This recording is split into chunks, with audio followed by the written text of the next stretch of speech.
વિસાવદરની વિધાનસભાની પેટા ચૂંટણી આમ આદમી પાર્ટીએ હાંસલ કર્યા બાદ હવે આમ આદમી પાર્ટી ફૂલ ફોર્મમાં વિધાનસભામાં જોવા મળશે અને આ સાથે જ બૂમ પડાવતા પણ આમ આદમી પાર્ટીના ધારાસભ્યો જોવા મળશે અને એમાં પણ ખાસ કરીને ગોપાલ ઇટાલિયા અને ચૈતર વસાવાની ચર્ચા ખૂબ જ ચાલી રહી છે અને ત્રીજી ચર્ચા છે જિગ્નેશ મેવાણી, જેઓ કોંગ્રેસના ધારાસભ્ય છે. આ ત્રણેય ધારાસભ્ય પોતાનો બુલંદ અવાજથી હંમેશા પોતાના મંતવ્ય અંદર રજૂ કરે છે વિધાનસભામાં અને લોકો સુધી પહોંચાડે છે. ત્યારે હવે ગોપાલ ઇટાલિયા પણ આ ત્રિપુટીના અંદર સામેલ થયા છે અને હવે આ ત્રણેય ત્રિપુટી આવનારા દિવસોમાં વિધાનસભાની ચૂંટણીમાં બૂમ પડાવતી જોવા મળશે. પરંતુ એ ખાસ વાત તો એ છે કે સૌથી વધારે ઇફેક્ટ છે એ કદાચ ગોપાલ ઇટાલિયા અને ચૈતર વસાવાની પણ હોઈ શકે છે, કારણ કે જે હિસાબથી તેમને કમાલ કર્યો છે વિસાવદરમાં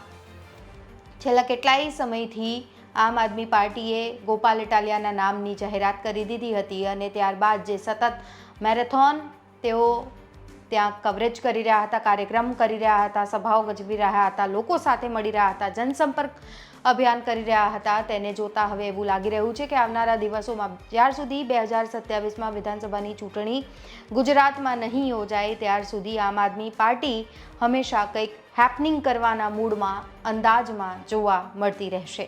વિસાવદરની ચૂંટણીમાં ગોપાલ ઇટાલિયાની જીત હવે તેમાં જાન ફૂંકશે. ગોપાલ ઇટાલિયાના વ્યક્તિત્વ અને લોકપ્રિયતાના જોરે હવે પાર્ટીનું સંગઠન વધુ મજબૂત બનશે અને ભાજપ વિરોધી મતદારો આમ આદમી પાર્ટી તરફ કેન્દ્રિત થઈ શકે છે. ગોપાલ ઇટાલિયાએ આ ચૂંટણીમાં પૂરતી આક્રમકતા દર્શાવી અને ઉમેદવારી જાહેર થઈ ત્યારથી વિસાવદરમાં ધામા નાખી દીધા. આક્રમક યુવા નેતા તરીકેની છબીના કારણે તેમને બહુ ઝડપથી જ આવકાર પણ મળ્યો છે અને સ્થાનિક સંગઠને શરૂઆતના કચવાતા તેમની ઉમેદવારી સ્વીકારી લીધી. તેથી આપમાંથી સ્થાનિક સ્તરે ગંભીર પ્રકારની અથવા તો નડે નહીં તેવા બળવાખોરી થઈ જ નહીં, જે તેમના પક્ષમાં ગણાય. ગોપાલ ઇટાલિયા જીત્યા તો ગુજરાત વિધાનસભાને ભલે થોડા સમય માટે પૂરતું તેજ તર્રાર તથા સવાલો કરનાર ધારાસભ્ય વિપક્ષમાં મળ્યા છે. વર્તમાન વિધાનસભામાં આ ભૂમિકા માત્ર જિગ્નેશ મેવાણી જ નિભાવતા હોવાનું ચિત્ર અત્યાર સુધી જોવા મળ્યું છે. ત્યારે હવે ગોપાલ ઇટાલિયા પણ ભાજપ શાસિત સરકાર સામે એક અવાજ બનીને ઉભરશે તેવી વાતો લોકો કરી રહ્યા છે. મહત્વનું છે, હાલ આમ આદમી પાર્ટી પાસે ગુજરાતમાં 5 ધારાસભ્યો છે. હાલ પાર્ટી પાસે ઇટાલિયાની સાથે ચૈતર વસાવા પણ આક્રમક નેતા છે. ત્યારે ગોપાલ ઇટાલિયા વિધાનસભામાં સરકાર સામે મોરચો માંડી શકે તેટલા સક્ષમ છે.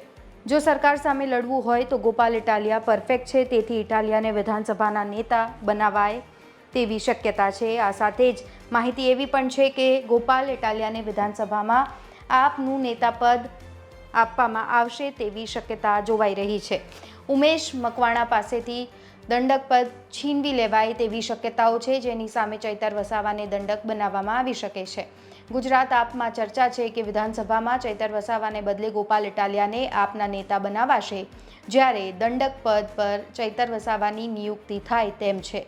આ જોતા ઉમેશ મકવાણાને દંડક પદેથી હટાવવામાં આવશે.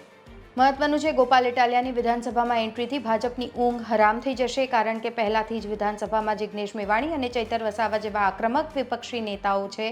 ત્યારે હવે તેમાં ગોપાલ ઇટાલિયાનો ઉમેરો થયો છે. આવામાં આ ત્રિપુટી ભાજપની ઊંઘ હરામ કરી દેશે.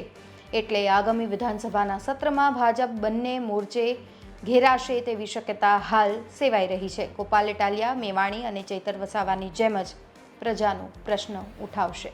તો રાહ જોવાઈ રહી છે કે ક્યારે વિધાનસભાનું સત્ર છે એ શરૂ થાય અને ગોપાલ ઇટાલિયા પોતાના દમદાર અંદાજમાં જોવા મળે અને ગુજરાતમાં આવનારા દિવસોમાં કંઈક નવા જૂની થાય.